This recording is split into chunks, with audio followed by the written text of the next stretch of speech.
Leaving Russia again in May 1842, Gogol resumed his weird wanderings abroad. Rolling Wheels had spun for him the yarn of the first part of Dead Souls. The circles he had described himself on his first series of journeys through a blurred Europe had resulted in round Chichikov becoming a revolving top, a dim rainbow. Physical gyration had assisted the author in hypnotizing himself and his heroes into that kaleidoscope nightmare, which for years to come simple souls were to accept as a, quote, panorama of Russia, end of quote. Or, quote, home life in Russia, end of quote. It was time now to go into training for the second part. One wonders whether at the back of his mind, which was so fantastically humped, Gogol did not assume that rolling wheels, long roads unwinding themselves like sympathetic serpents, and the vaguely intoxicating quality of smooth, steady motion, which had proved so satisfactory in the writing of the first part, would automatically produce a second book which would form a clear, luminous ring round the whirling colors of the first one. That it must be a halo, of this he was convinced. Otherwise, the first part might be deemed the magic of the devil. In accordance with his system of laying the foundation for a book after he had published it, he managed to convince himself that the as yet unwritten second part had actually given birth to the first, and that the first would fatally remain merely an illustration bereft of its legend if the parent volume was not presented to a slow-witted public. I've got to read that again. In accordance with his system of laying the foundation for a book after he had published it, he managed to convince himself that the as yet unwritten second part had actually given birth to the first, and that the first would fatally remain merely an illustration bereft of its legend if the parent volume was not presented to a slow-witted public. In reality, he was to be hopelessly hampered by the autocratic form of the first part. When he attempted to compose the second, he was bound to act in much the same way as that murderer in one of Chesterton's stories, who was forced to make all the notepaper in his victim's house conform to the insolite shape of a fake suicide message.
In accordance with his system of laying the foundation for a book after he had published it, he managed to convince himself that the as yet unwritten second part had actually given birth to the first, and that the first would fatally remain merely an illustration bereft of its legend if the parent volume was not presented to a slow-witted public.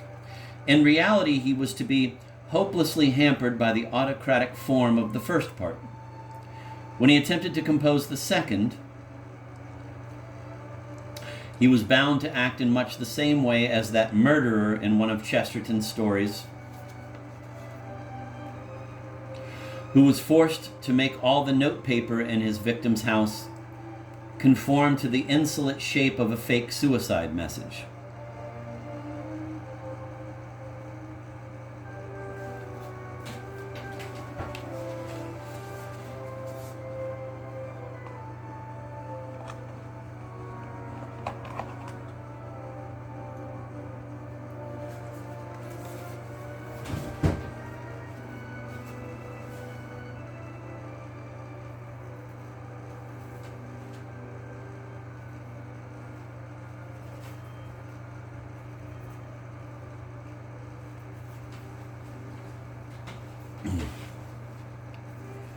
Morbid wariness may have added certain other considerations, passionately eager as he was to learn in detail what people thought of his work. Any kind of person or critic, from the knave in the government's pay to the fool fawning on public opinion. He had a hard time trying to explain to his correspondents that what merely interested him in critical reviews was a more extensive and objective view that they were giving him of his own self. It greatly bothered him to learn that earnest people were seeing in Dead Souls, with satisfaction or disgust, a spirited condemnation of slavery, just as they had seen an attack on corruption in the government inspector. For in the civic reader's mind, Dead Souls was gently turning into Uncle Tom's Cabin. One doubts whether this bothered him less than the attitude of those critics, black-coated worthies of the old school, pious spinsters and Greek Orthodox Puritans, who deplored the, quote, sensuousness, end of quote, of his images. He was also acutely aware of the power his artistic genius had over man. He was also acutely aware of the power his artistic genius had over man and of the, loathsome to him, responsibility that went with such power. Something in him wanted a still greater sway without the responsibility, like the fisherman's wife in Pushkin's tale who wanted a still bigger castle. Gogol became a preacher because he needed a pulpit to explain the ethics of his books, and because a direct contact with readers seemed to him to be the natural development of his own magnetic force. Religion gave him the necessary intonation and method. It is doubtful whether it gave him anything else.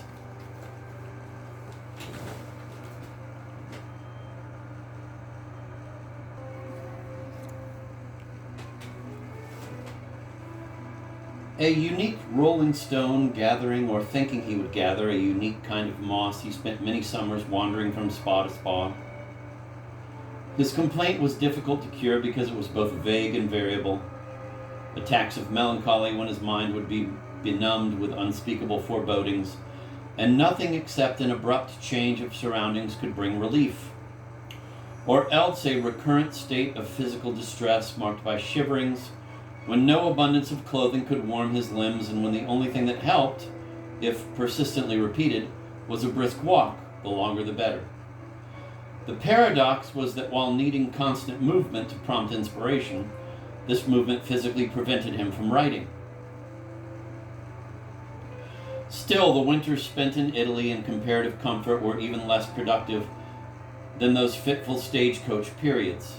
Dresden, Bad Gastein, Salzburg, Munich, Venice, Florence, Rome, Florence, Mantua, Verona, Innsbruck, Salzburg, Carlsbad, Prague, Greifenberg, Berlin, Bad Gastein, Prague, Salzburg, Venice, Bologna, Florence, Rome, Nice, Paris, Frankfurt, Dresden, and all over again. This series with its repetitions of names of grand tour towns is not really the itinerary of a man seeking health, or collecting hotel labels to show in Moscow, Idaho, or Moscow, Russia, but merely the dotted line of a vicious circle with no geographical meaning.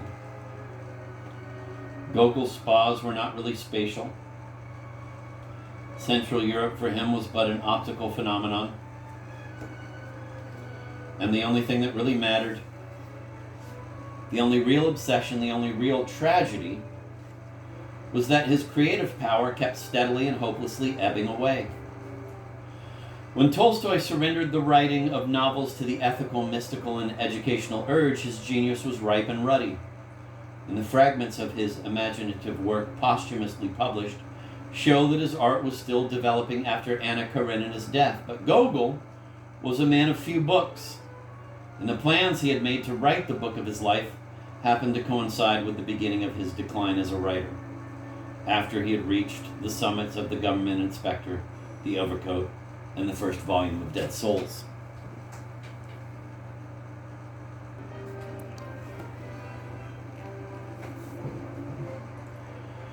The period of preaching begins with certain last touches that he put to Dead Souls.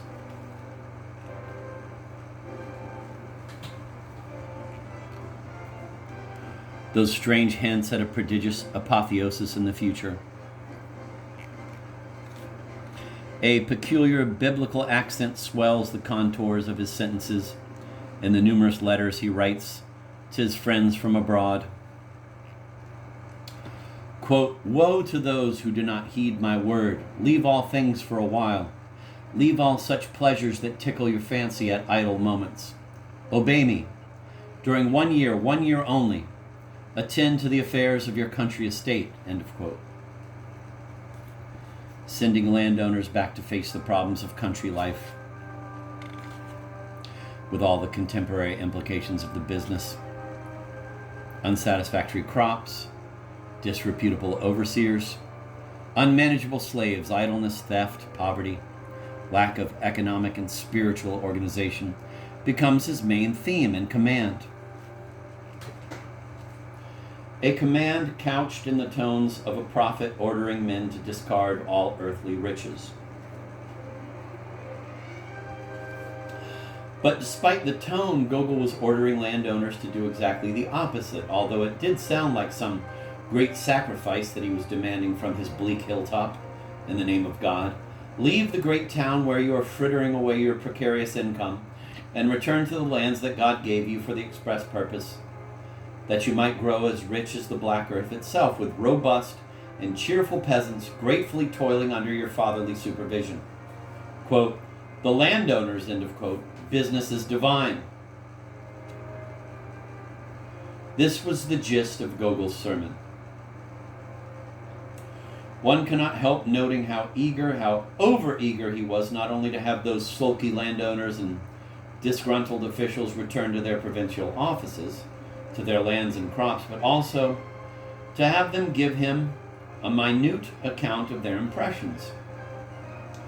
One almost might suppose that there was something else at the back of Gogol's mind, that Pandora's box mind, something more important to him than the ethical and economic conditions of life in rural Russia, namely, a pathetic attempt to obtain, quote, authentic, end of quote, first-hand material for his book, because he was in the worst plight that a writer can be in. He had lost the gift of imagining facts and believed that facts may exist by themselves. The trouble is that bare facts do not exist in a state of nature, for they are never really quite bare. The white trace of a wristwatch a curled piece of sticking plaster on a bruised heel, these cannot be discarded by the most ardent nudist.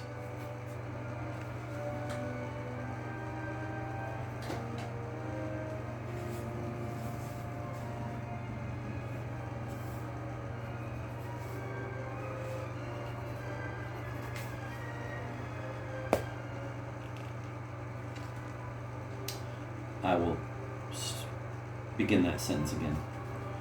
The trouble is that bare facts do not exist in a state of nature, for they are never really quite bare. The white trace of a wristwatch, a curled piece of sticking plaster on a bruised heel, these cannot be discarded by the most ardent nudist. A mere string of figures will disclose the identity of the stringer as neatly as tame ciphers yielded their treasure to Poe. The crudest curriculum vitae crows and flaps its wings in a style peculiar to the undersigner.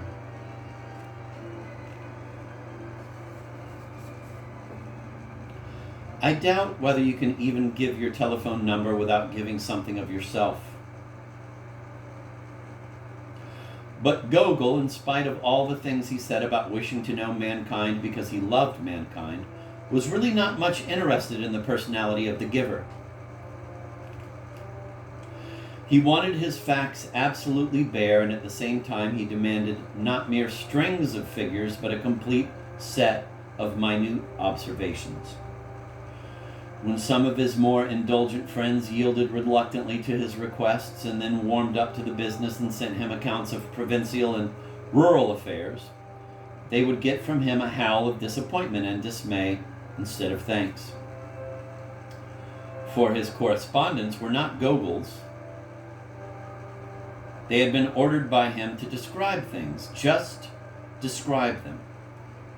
They did so with a vengeance. Gogol was balked of his material because his friends were not writers, whereas he could not address himself to those friends of his who were writers, because then the facts supplied would be anything but bare. The whole business is indeed one of the best illustrations of the utter stupidity of such terms as, quote, bare facts, end of quote, and, quote, realism, end of quote. Gogol, a, quote, realist, end of quote,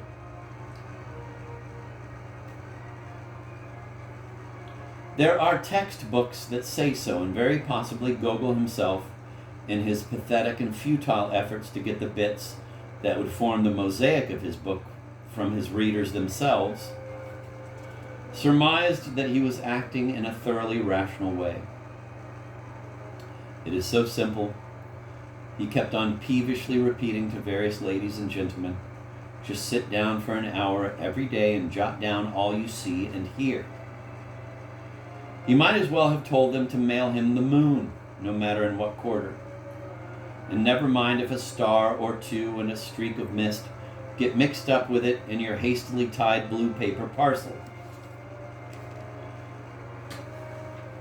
And if a horn gets broken, I will replace it. His biographers have been rather puzzled by the irritation he showed at not getting what he wanted. They were puzzled by the singular fact that a writer of genius was surprised at other people not being able to write as well as he did. In reality, what made Gogol so cross was that the subtle method he had devised of getting material, which he could no longer create himself, did not work.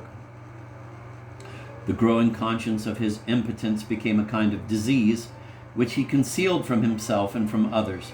He welcomed interruptions and obstacles. Quote, obstacles are our wings, end of quote, as he put it, because they could be held responsible for the delay.